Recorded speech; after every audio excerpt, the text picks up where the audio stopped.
Hello, everybody. We're gonna let people log in and we'll get started in just a moment. I see some familiar faces already.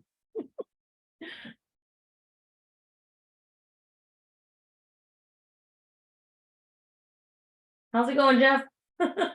Hey, Steve, good to see you. There's Steve.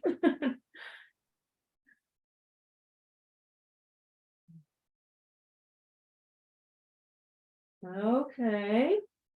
Well, while we wait for some more people to join, I think it's best to go ahead and go through the housekeeping items here. So we'll get started on time. This is back to basics all over again. Elements of mental health, evidence-based practices baked into the 12 steps. We have Mike Bricker with us again for this webinar today, which is brought to you by the National American Indian and Alaska Native Mental Health Technology Transfer Center. So thanks for joining us. This is the network we're a part of, and we have our MHTTC in the middle of the country here in Iowa City, Iowa. We have coordinating office out in California. We have National Hispanic and Latino office down here in Puerto Rico, and then 10 regional centers who we work with and collaborate on certain projects throughout the country. We are funded by SAMHSA, so the National American Indian and Mental Health Technology Transfer Center is not the creation of this event, but rather those from the presenter, views from the presenter and opinions expressed do not necessarily reflect our views, policies, or SAMHSA's HHS's. Following today's event, we will send a follow-up email. So if you've registered for this, you're already included in that email. You'll have links to the recording, some handouts that Mike has provided so graciously, and any questions you might have, you can use that follow-up email to ask. So we would like to take this time for the land acknowledgement. And if you could just bear with me while I read this here, I think it's very important for everyone to hear. We would like to take this time to acknowledge the land and pay respect to the indigenous nations whose homelands were forcibly taken over and inhabited. Past and present, we want to honor the land itself and the people who have stewarded it throughout the generations. This calls us to commit to forever learn how to be better stewards of these lands through action, advocacy, support, and education. We acknowledge the painful history of genocide and forced occupation of Native American territories, and we respect the many diverse indigenous people connected to this land on which we gather from time immemorial. While injustices are still being committed against indigenous people on Turtle Island, today we say thank you to those that stand with indigenous peoples and acknowledge that the land reparations must be made to allow healing for our indigenous peoples and to Mother Earth herself. And this land acknowledgement comes from 3 of our former team members from the Meskwaki Nation, Ella and Keely Driscoll and Sean A. Bear the first. So thank you. So while we move on, I would like to introduce today's speaker. We see that he works at the STEMS Institute, and Mike Bricker will introduce himself from here because he knows himself best. So Mike, I'll stop sharing my screen and you can tell us all about you. Okay. There we go. I'm actually learning more about myself all the time, for better or worse. Okay. Without belaboring things, I've been doing this for a minute. I've been working with dual diagnosis, dual recovery since about 1984. And the STEMS Institute stands for Support Together for Emotional and Mental Serenity and Sobriety. And that's kind of morphed into a training arm. So today we're going to talk about some things that are evidence-based practices that are actually inherent in the 12 steps, but they're not usually recognized. And 12-step facilitation, using 12-step stuff in treatment, had gotten kind of a bad rap, bad reputation for a while, that I don't think it really deserved. So moving forward, I also have a land acknowledgement. I'm not going to read the whole thing. The STEMS Institute holds space on the ancestral lands of the Kalapuya in Western Oregon. It's interesting, about 200 miles from here, they have just discovered what they believe to be the oldest native settlement that anybody has found, about 18,000 years. So you guys have been around for a minute. So a couple of housekeeping things. Please do me a favor and type your questions into the chat. We'll answer as many as we can, and what we don't have time for at the end, we'll get a written response. And if you'd like a copy of the slide deck, there is one of those QR code things that you scan with your phone and answer a quick 5-question little survey, and you'll get a copy of the slides. So without further ado, you know, a while ago, how this whole thing came about was, you know, I had a client ask me, so how do you know that this 12-step stuff really works? You know, besides the people who go there say that it does. Where's the research? It doesn't seem very scientific. Well, I was kind of embarrassed. I didn't have a good answer, at least not at that time. But I think I have one now, and that's what I'd like to share with you today. Couple of things real quickly. At the end of this, you'll be able to identify some elements of at least 3 mental health evidence-based practices that are inherent in the 12 steps. Become familiar with a slightly different emphasis on approaching the 12 steps, the traditional or the legacy 12 steps with clients. We'll also pay some attention to the 12 steps under Wellbriety and the White Bison movement. Looking at how acceptance and commitment therapy can work hand in hand with the 12-step approach, and be able to use these things with the people that you're trying to help. So this isn't a formal poll. I'm not going to throw this up, but just stop for a second and think about which of these mental health evidence-based practices do you use the most frequently in your counseling? For me, it's ACT. That's kind of my go-to. There's a saying that there's nothing new under the sun. We just keep rediscovering eternal truths and dressing them up in new clothes so we can sell books. Anybody who has really studied motivational interviewing realizes that elders have been doing this from time immemorial. It's how effective communication happens. But there's a teaching story about the blind men and the elephant.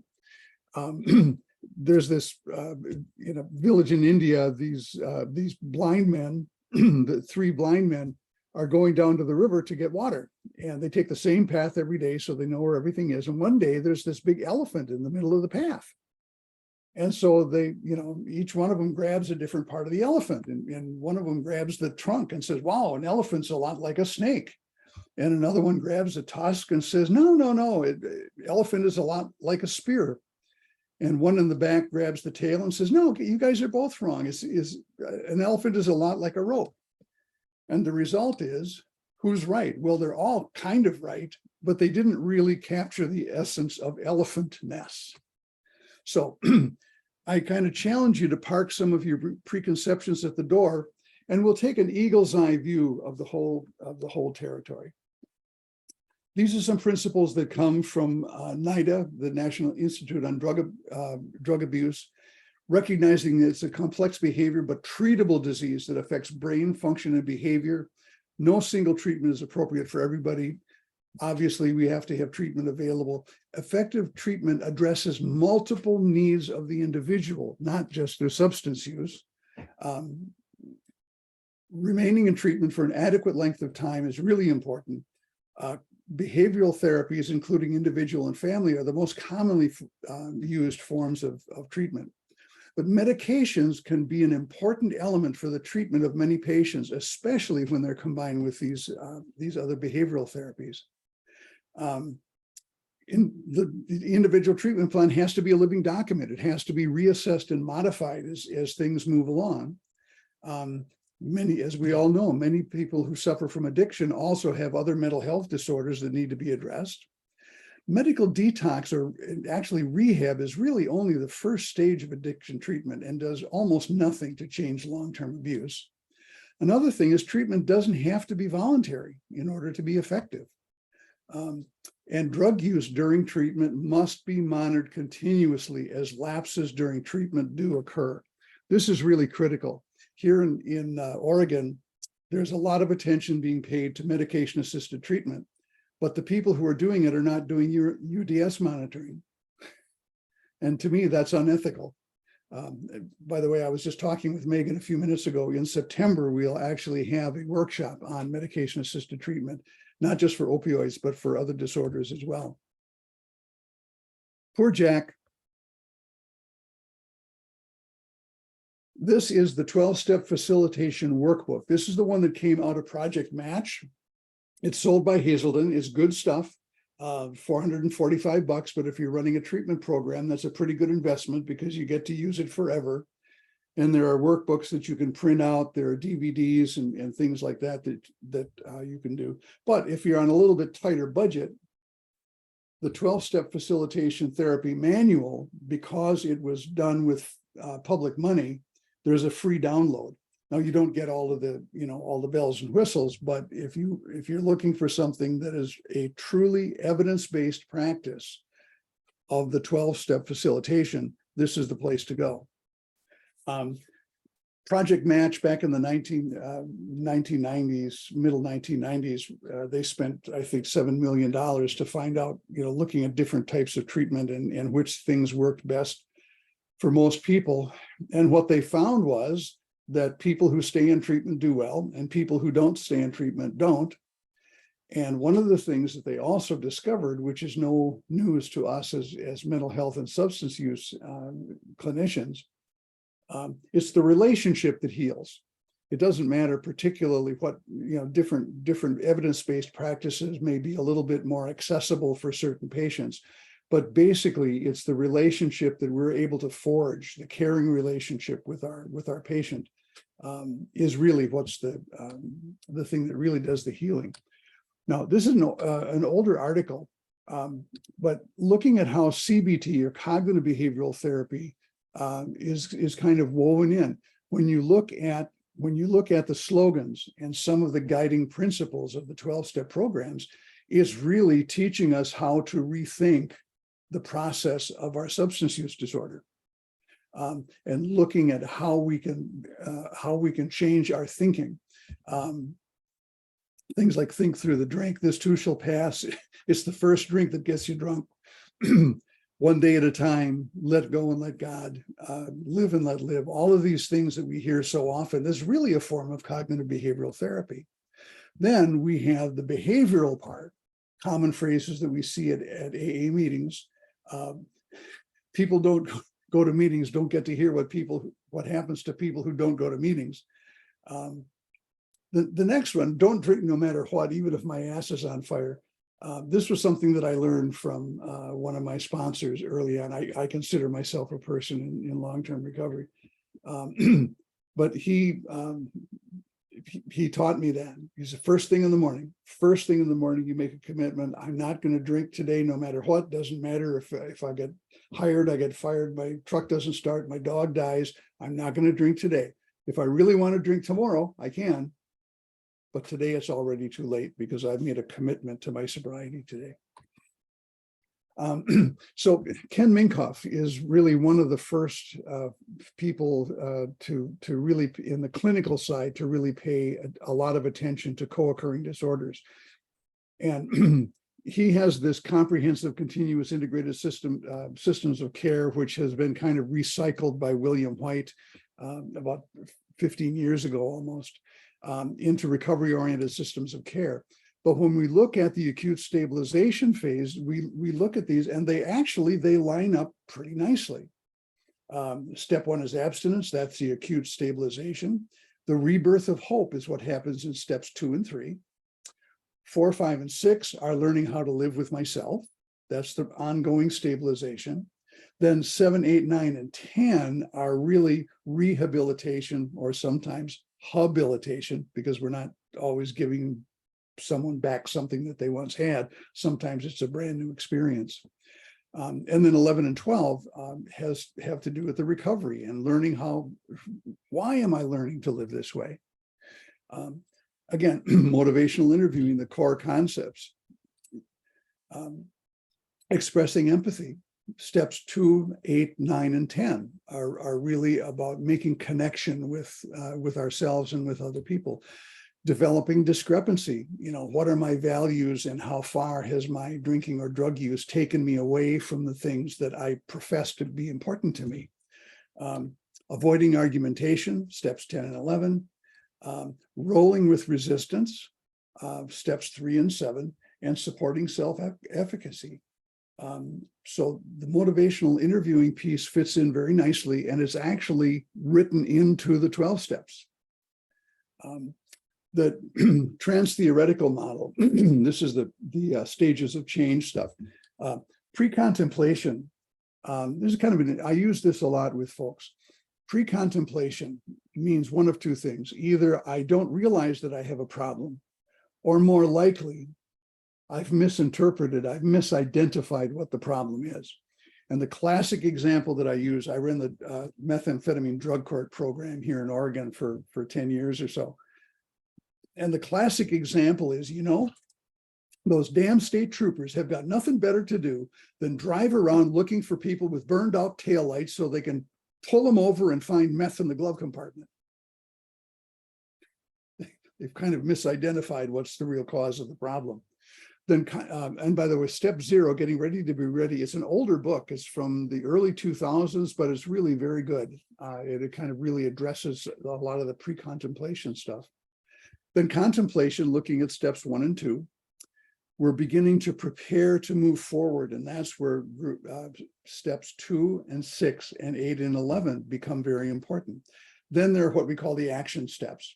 Those are the things where we actually make proactive, pro-social measures to address the substance use disorder.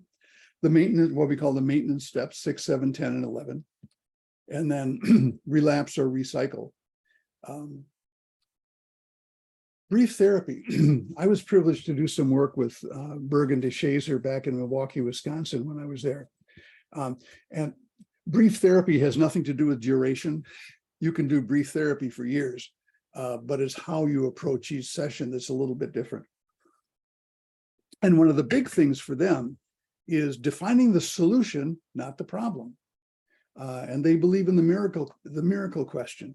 And the miracle question is, okay, you go to bed tonight, and tomorrow morning you wake up, and the problem that you've been facing, the problem that has caused you so much distress and despair, is just gone. It's like a miracle happened. The fairy godmother came in the middle of the night and took your problem away. What's the first thing that you would notice that's different? How would you know that the problem has been resolved? And it seems like a kind of a weird question, but what it does is it plants the seed of hope. That's why that miracle question works so well. Is we're beginning now to imagine what a life without my substance use disorder, what might that look like? And if we can see it, then we can become it. Another big one is identifying exceptions. When is the problem not happening? When you find situations where it's impractical or impossible for you to drink, those are safe places for you. You can go there. Scaling questions. This has become a part of our daily bread. But this is actually where these scaling questions come from. On a scale of 1 to 12, how are you today? Scaling questions are really important because in terms of CBT, again, it gets us away from that all or nothing thinking, right? We recognize that it's kind of on a volume knob instead of a light switch. And then cementing the solution. How will you know that the problem is staying solved? You've all seen these classic cognitive distortions after David Burns and Aaron Beck. But there are a lot of slogans in AA that really address some of those cognitive distortions. And cognitive distortions, this is the way I explain them to my patients. A cognitive distortion is nothing more or less than a habit of thinking. It's a thought that I've had for so long, and I've had it so often, I'm just not even aware that it's there anymore. It just kind of lives in my brain and I don't think about it. And those cognitive distortions can be like the ruts in a country road. You know, they take you where the ruts go. And so recognizing that we can do some things about that. The all or nothing thinking, progress, not perfection. Overgeneralizing, just for today, I'm not drinking no matter what. Mental filtering, what you already know how to do is what got you here. You took your best shot and here we are. Discounting the positives, measure yourself by your best, not your worst.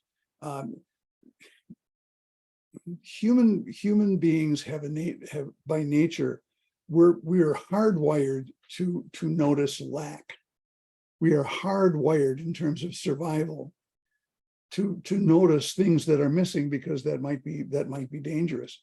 So it's real easy to kind of live in the hole in the donut. You look at what's not there. You know, I don't have my spouse left me and I don't have a job, but we're missing some of the important stuff, and that is that I've stopped dying for now. I'm creating a social network that's helpful in supporting me. So we tend to focus on the donut. Jumping to conclusions, learn to listen and listen to learn. Catastrophizing, this is one of my favorites. You know, this too shall pass. It's like God said about kidney stones. You know, this too shall pass. In the meantime, it's going to hurt like hell. Emotional reasoning, thoughts aren't things. This is from ACT. Thoughts are not things and feelings are not facts. They're just information. And so they only have the power that we give them. Another one is the tyranny of the shoulds. I call it sometimes mental masturbation. The only thing I have to do today is not drink. That's it. If I can do some more, if I can work some of the other steps, that's great. But really the only one that I have to get right today is the first step. Labeling, live and let live. Don't compare your insides with other people's outsides. We look at people who look like they have it all together, and then all of a sudden we realize that they really don't, you know. And can't stand itis. This is one that I use a lot with my chronic pain patients. Pain can't be avoided, but suffering is optional. The longer that I do this, the longer that I'm in this business, the more I come to realize that it's the judgment that really causes the suffering. The situation is what the situation is, but it's the judgments that I bring to it, particularly judgments about myself, are really the things that cause the pain. Now, here we have a kind of a cognitive CBT rewording of the steps. This is in your handouts. I'm not going to go through the whole thing, but what it does is it looks at how the principles of cognitive behavioral therapy really parallel the 12 steps very nicely. We look at caring. This is really important. Going back to cognitive distortions, we look at things. I don't encourage my patients to think about things in terms of good and bad. Are there things in the world that are objectively bad? Of course there are, but most of them don't show up in my life. But either my behaviors and my choices are effective or they're ineffective. If they're ineffective, I can change them. If they're bad, it's that judgment. It's the judgment that keeps me stuck. Looking at new ways of behavioral change. This is in your handouts. This is another 12-step fellowship.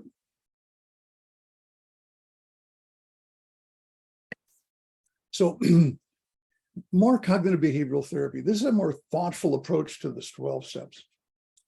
For some of us, the program has become something we either recommend out of habit or avoid out of prejudice.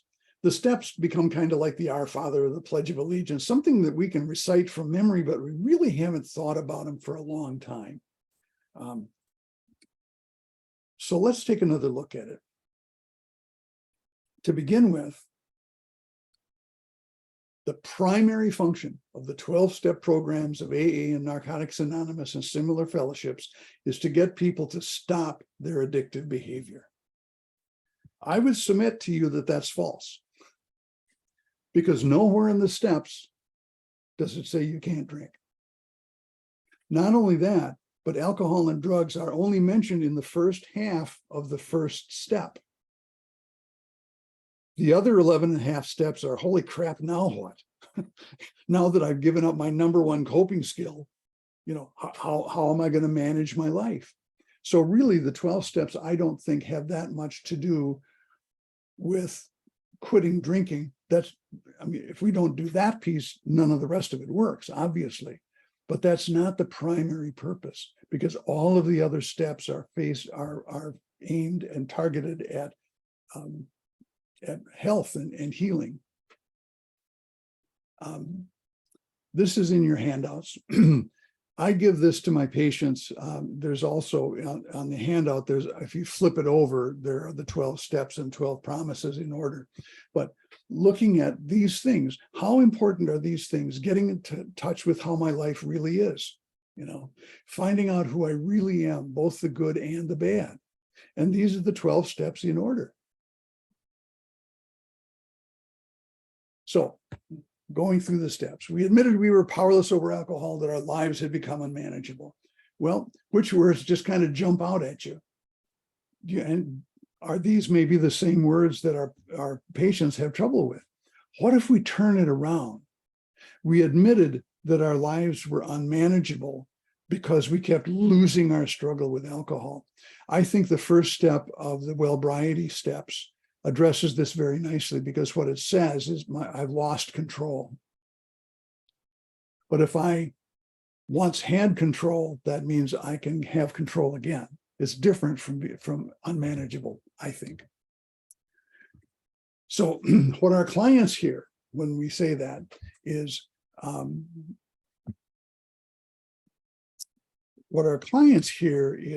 powerless means I have no willpower. And unmanageable means I can't handle my life. And I put them all together and it just means I'm bad. I'm hopeless. I'm powerless. I'm a victim. But instead, what if they were able to hear, my life is unmanageable because I'm powerless over the laws of physics. Willpower has nothing to do with it. One of my favorite stories, I had a sponsor early in my career. And I went up to him one day and I said, look, I don't get it. I'm a smart guy. I've been to college 3 times, never graduated, but I've been to college 3 times. It's like I don't have any willpower. And he said, Mike, here's what I want you to do. I want you to go home tonight and I want you to eat a box of X-Lax. And then call me up and we'll talk about willpower. Once I put it into my body, it does what it does. Willpower has got nothing to do with it, except to not take the X-Lax, obviously. Denial doesn't mean I'm bad or stupid. I just got cause and effect backwards. So now we came to believe that a power greater than ourselves could restore us to sin. Oh God, the God crap again. God ditched me a long time ago. Oh, sanity. Oh, okay. So I'm not only a drunk, but I'm crazy. Yeah, right. I can't wait to join this bunch. What if the most important words were came to believe? Puts a whole different slant on the step.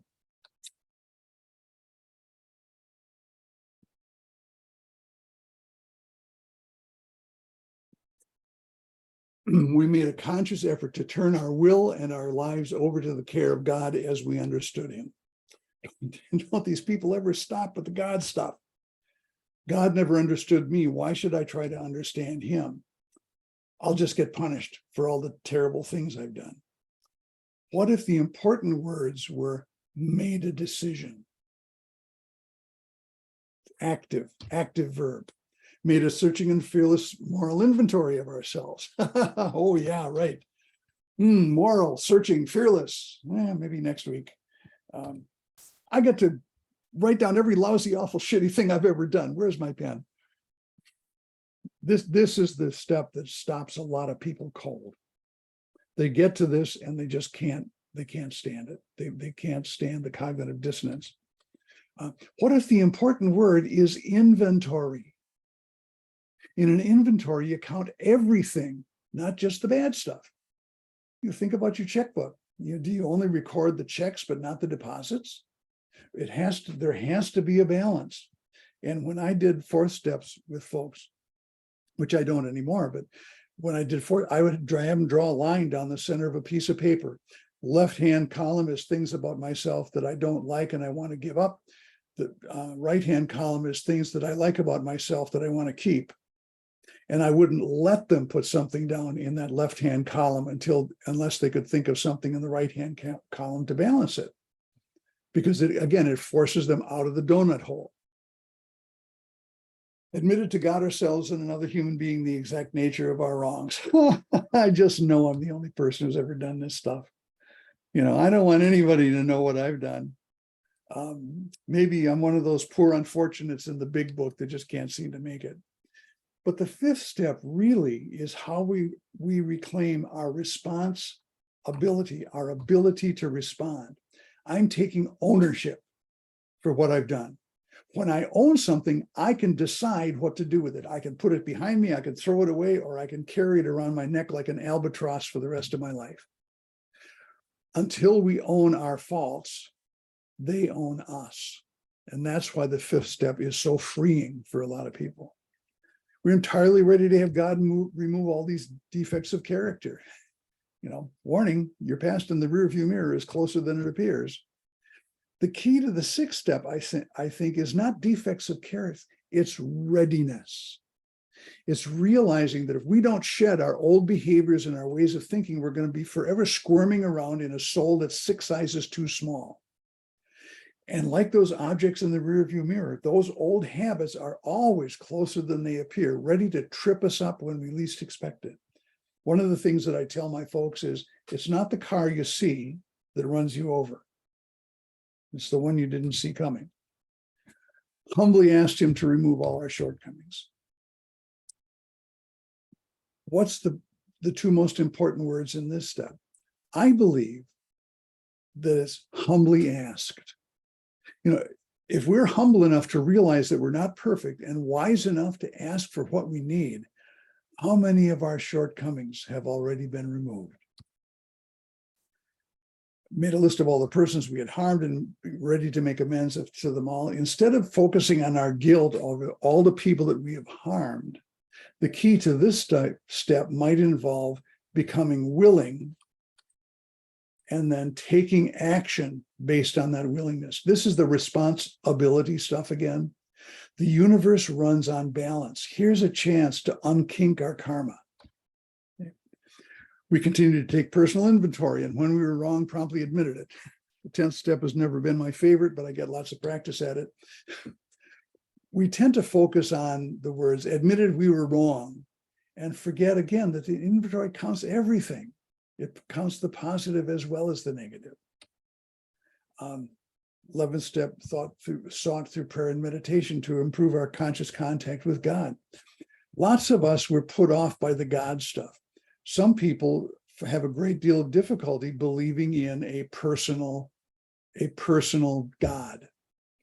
But if we think of it as good, orderly direction, and that's one of the places that I think many indigenous peoples have an edge over quote unquote civilized folks, is that they recognize that they are an integral part of the web of life, no more or less important than any other item in the web of life, but they're really connected with something that's bigger. And as long as they follow the laws of the universe, as long as we move in a good, orderly direction, the meditation stuff begins to make some sense. Having had a spiritual awakening, it helps to read this one backwards, I think. Having practiced these principles in all our affairs, that resulted in a spiritual awakening, and we tried to carry this message to alcoholics. And this is important. This is right out of the book. Do not be discouraged. No one among us has been able to maintain anything like perfect adherence to these principles. We are willing to grow along spiritual lines. This is the part that talks about progress, not perfection. So our primary purpose in AA is to stay sober and help another alcoholic achieve sobriety. Wait a minute, isn't that two purposes? We alcoholics, we love to argue. We love to argue about stuff.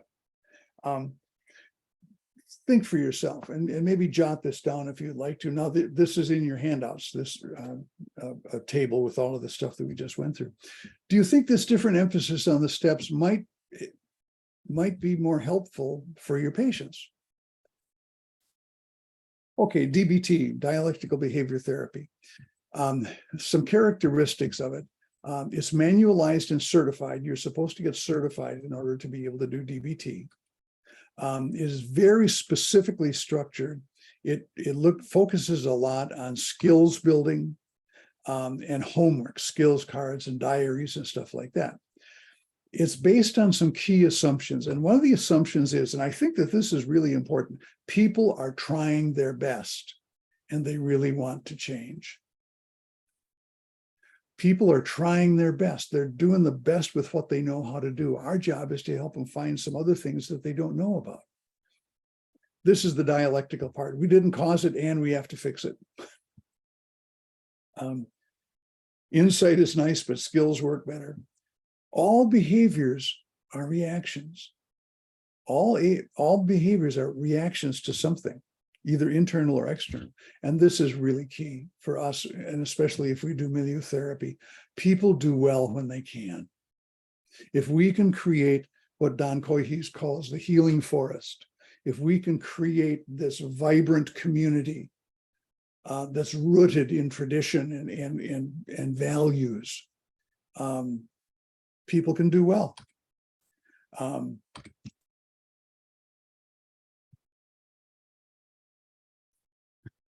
I'm not a monster. My PO is making me come.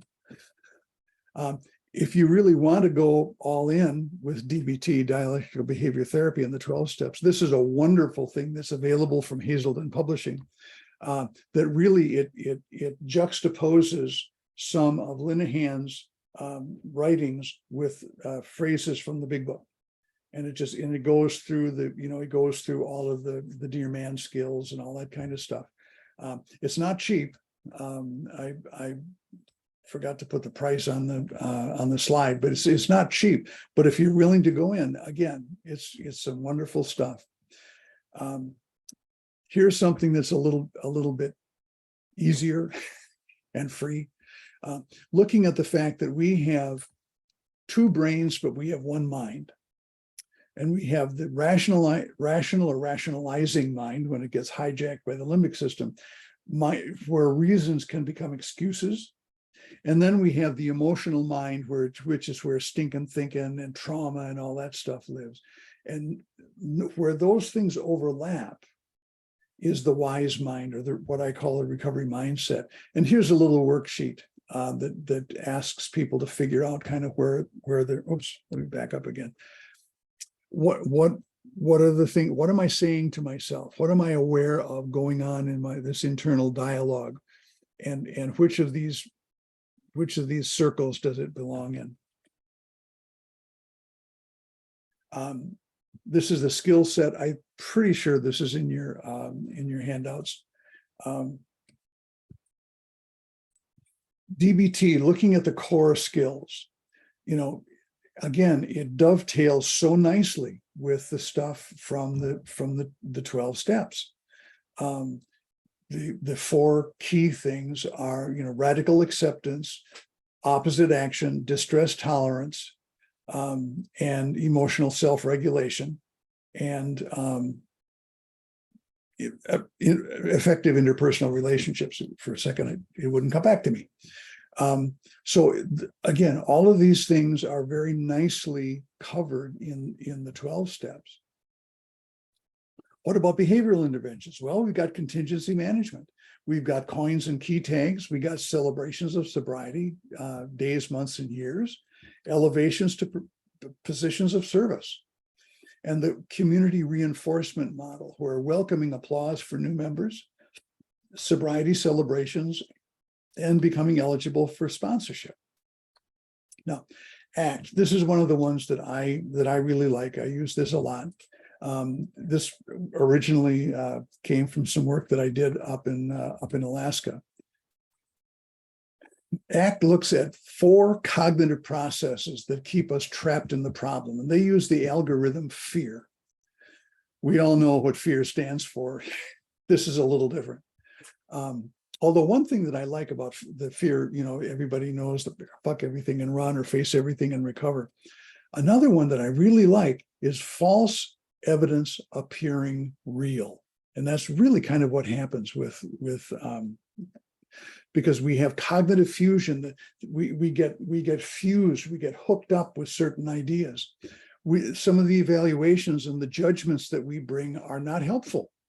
And so we try to avoid the experience that reminds us of things, but the harder we try to avoid it, we're always looking for it. And then excuses and reason giving. This is what ACT is based on, relational frame theory, which is psychology that's way over my head. But this is kind of how the fusion diffusion stuff works. Again, these are labels. I'm an alcoholic. Because I'm an alcoholic, I'm powerless. And because I'm powerless, I keep engaging in bad behavior.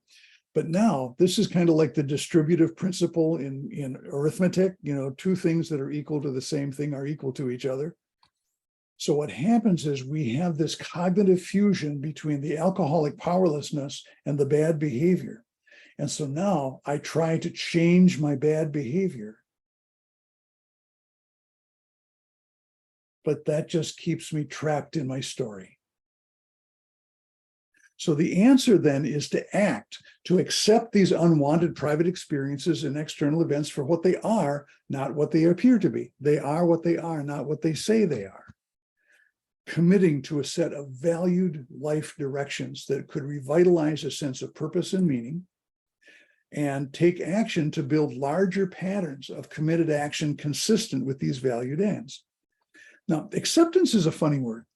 Acceptance doesn't, we tend to think of, I can't do anything about it, so I got to accept it. No, actually, acceptance is an active verb. It comes from the same Latin root as the word capture. So acceptance is being able to embrace reality without judgment. Cognitive diffusion, thoughts are not things. It is what it is, not what it says it is. Contacting the present moment. John Kabat-Zinn is the kind of the godfather of meditation when it comes to medical stuff. This one's a little harder to self as concept, referring to being able to stand outside of yourself and look at what's going on. In Buddhism, it's called thoughts without a thinker. And detachment. I'm having the thought that, I really want to drink. I'm having the thought that I really want to drink. It labels the thought for what it is and takes away a lot of its power. Values are the things that you most care about. This is one thing that I do with folks, is I ask them to write your epitaph. 1 sentence tops, not the eulogy. 1 sentence tops that sums up why you were here on Turtle Island. And then taking committed action.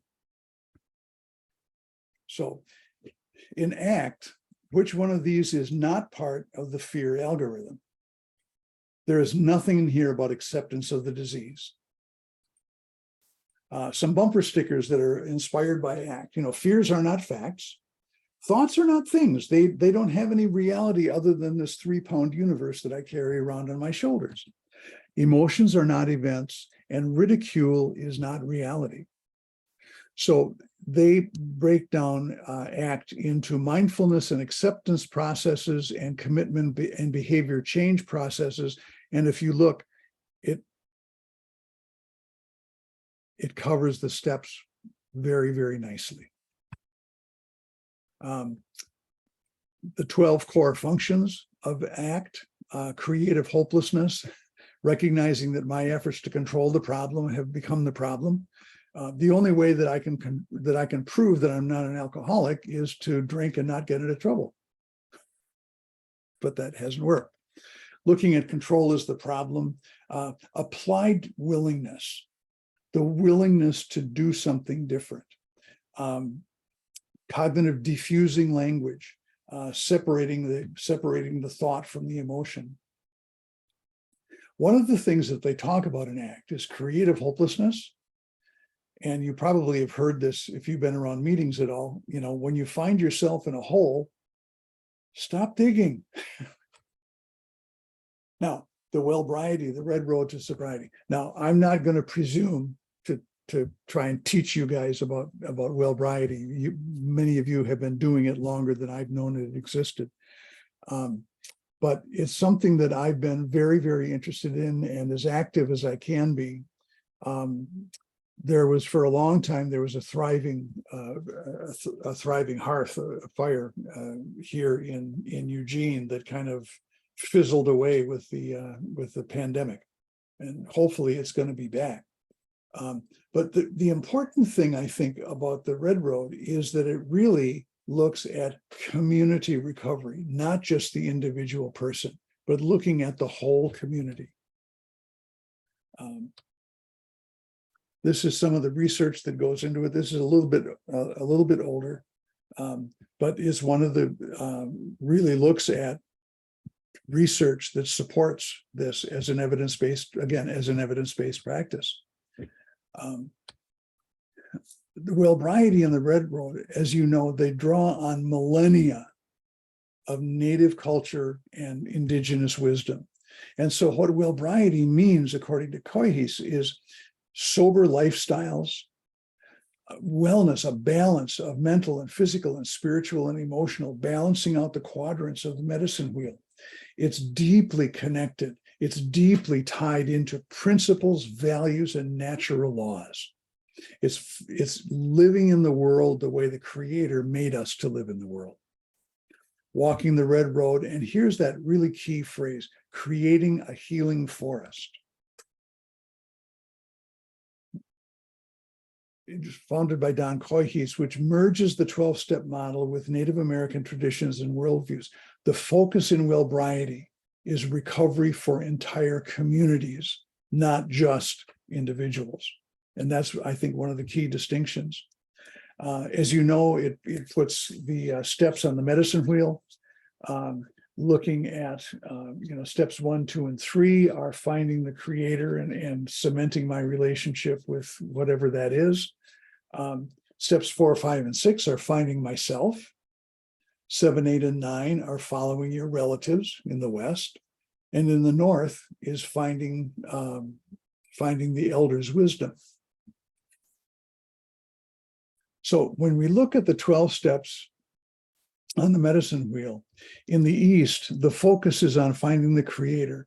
And so the principles that are expressed here are honesty, hope, and faith, steps 1, 2, and 3.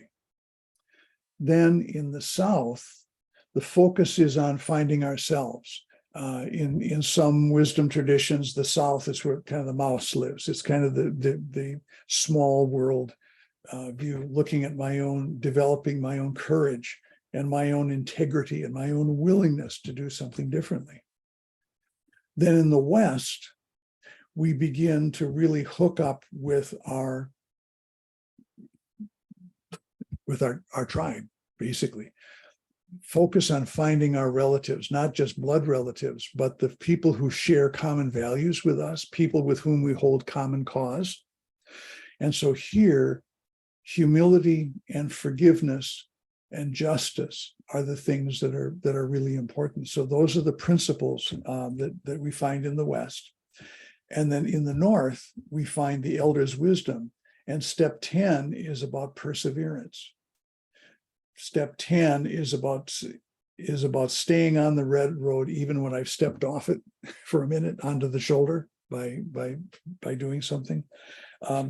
Step 11, spiritual awareness, and step 12 is being of service to people around me.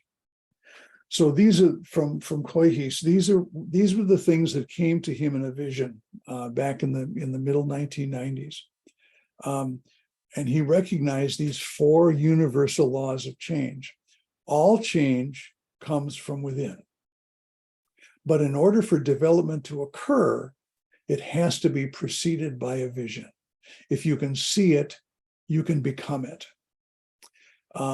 The third is a great learning must take place. And then the fourth one is we create a healing forest. We create a community, a healthy community where people who are struggling can still thrive and get the support and the nurturing and the encouragement that they need. The metaphor that he uses is, we got really good at, as a matter of fact, I think it's the next slide. Yeah. We got really good in treatment.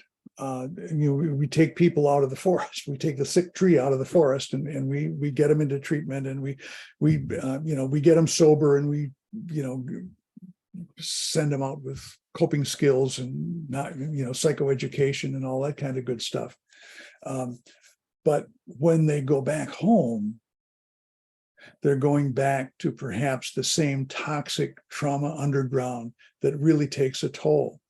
And sometimes people come back and they just wither and die, or others just fail to thrive and they just kind of hang on. So the important thing here is to go back to the traditional values, the indigenous wisdom that has guided the people for millennia, and recognizing the inherent truth of those strengths. And looking at the 12 steps of Wellbriety, and I think that there are some obviously they're very close to the 12 steps of AA and NA, but I think that there are some parallels or some distinctions that are worth taking a look at. We admitted we were powerless, that we had lost control of our lives. Now that's really key, because it implies that at one time I had control over my life, but my drinking has taken that away from me. But if I had it once, I can have it again. It's not something that's going to be brand new to me. Came to believe that a power greater than ourselves could help us to regain that control. And this is the key. We made a decision to ask for help from a higher power and from others who understand. It goes back to that idea that the healing is in the relationship. There's a lot of stuff with polyvagal theory that talks about that. We stopped, step 4, we stopped and thought about our strengths and our weaknesses and thought about ourselves. So then, as a result of that, we admitted to the Great Spirit, to ourselves, and to another person, the things that we thought were wrong about ourselves. And again, it emphasizes the importance of that connection to someone else. We were ready, with the help of the Great Spirit, to make changes in our lives. We humbly ask this higher power and our friends to help us change. This is where the connectedness with the culture really comes in. We made a list of people that we had hurt with our drinking and want to make up for those hurts. We are making up to those people wherever we can, except when to do so would hurt them more. Making up with might be kind of presumptuous for me to want to rewrite the steps, but I think we are making up with those people whenever we can. Step 10, we continue to think about our strengths and our weaknesses, and when we are wrong, we say so. And step 11, we pray and we think about ourselves, praying only for the strength to do what is right. And we try to help other alcoholics and to practice these principles in everything that we do. There's a slightly different slant. There's a slightly different emphasis in these 12 steps that I think makes them even more powerful. From evidence-based practice to practice-based evidence, how do we get back on the red road? And evidence-based practices, I think there's a worm in the apple. I mean, that's what we're supposed to do. We're supposed to use evidence-based practices in the work that we do so that insurance companies will pay for it and outcomes are going to be better. But I think there's a worm in the apple because a lot of these evidence-based practices, the research has been normed on people that we don't serve. For instance, often having a co-occurring mental health disorder along with substance abuse is a confounding variable. And so they take that, they screen those people out. Nobody wants a flaming borderline in your control group. So personality disorders are often, and so what you wind up with is this kind of falsely homogenized sample that really doesn't reflect the people that we work with. Nothing against evidence-based practices. I use them all the time, but I take them with a grain of salt because they're not the answer. Okay, they're very valuable tools, but they're not the answer. Sometimes one of the things that happens to folks in treatment is we really lose sight of the kind of the humor in our lives and kind of the absurdity of some of the things that we live with. So here are some fundamental laws of the universe. Again, this is in your handouts. These first three are from Ernie Larson, who is a kind of an elder in the white world in recovery. He died a few years ago, but if nothing changes, nothing changes. It's kind of like the Yogi Berra stuff. Another one, no matter where you go, there you are. The grass is always greener on the other side of the fence, and there's always another fence. What we practice, we become.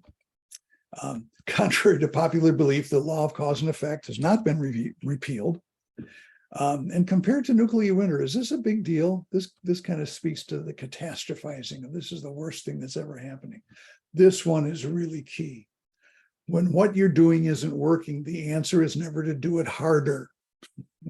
Do something different. Sad truth, none of us are getting out of this alive. Again, it's not the car you see that runs you over.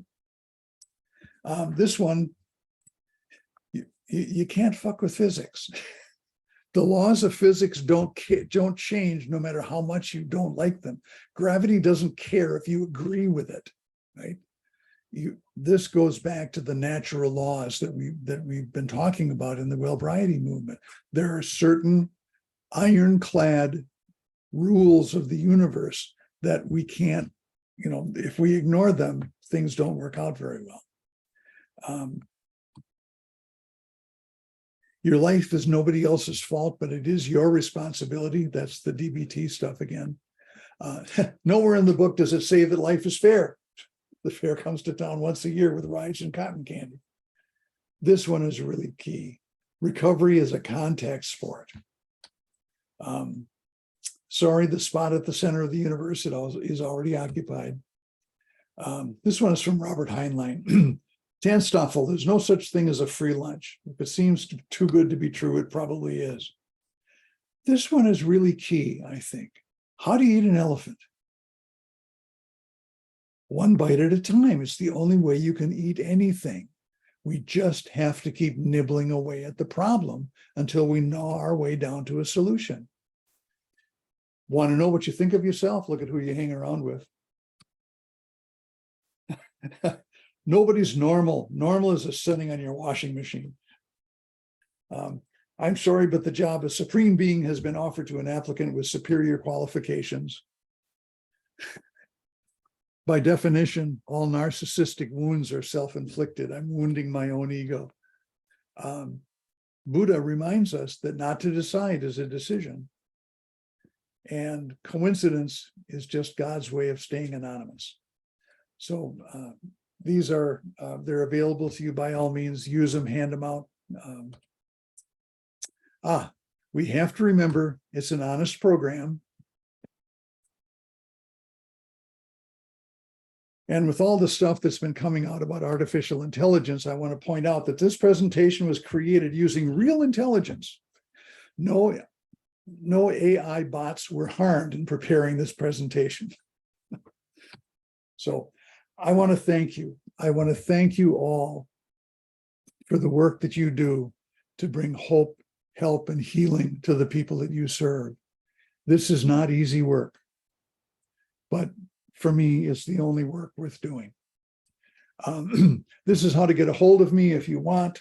This is my contact information. And Megan, perhaps if we could leave this last slide up for a little bit while you talk over it. If you scan that QR code, it'll take you to a real short survey, like 5 questions.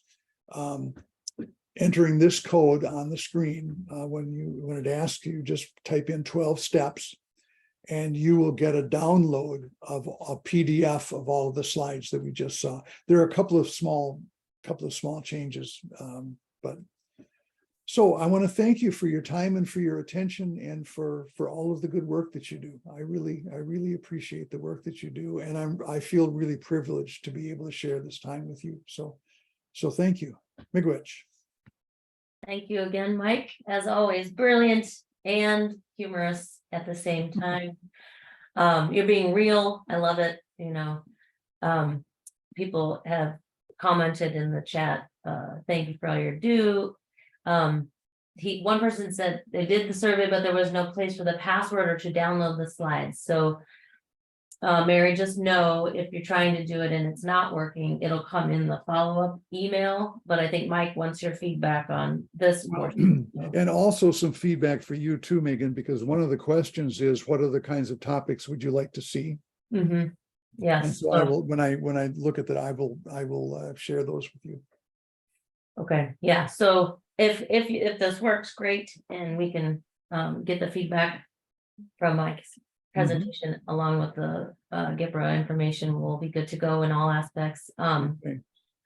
We're gonna do the medicated assisted treatment webinar on September 13th. It's a Wednesday at noon Central Time. So yeah, we look forward to seeing Mike back again. Thank you so much for all of you who attended as well. Yes. And if anyone has questions, you have Mike's information. Please feel free to reach out to him. Megan, if you would be kind enough to send me the chat, and whatever questions are in there, I will respond. Okay. I could do that. Yep. And then if anybody needs anything else, I put my email in the chat as well. But look for the follow-up email to come that'll have access to this recording, the slides and the handouts that Mike included on top of all of this. The CEUs it's just actually a recognition that you attended. It's not really a CEU per se, it's just a certificate of attendance. So it'll have all that information in the follow-up email as well. So if you do need that, you can ask when you receive the email, and it usually comes within the next 2 days or so. It takes a little bit long to convert the recording, but then it's available on our YouTube channel, and it has all the links for everything when you get the email. So please be patient. Otherwise, thank you everyone for attending. Yes, thank you. Always love your workshops. Marie said too, so I agree. So thanks, Mike. Thanks, everyone. And have a good rest of your day.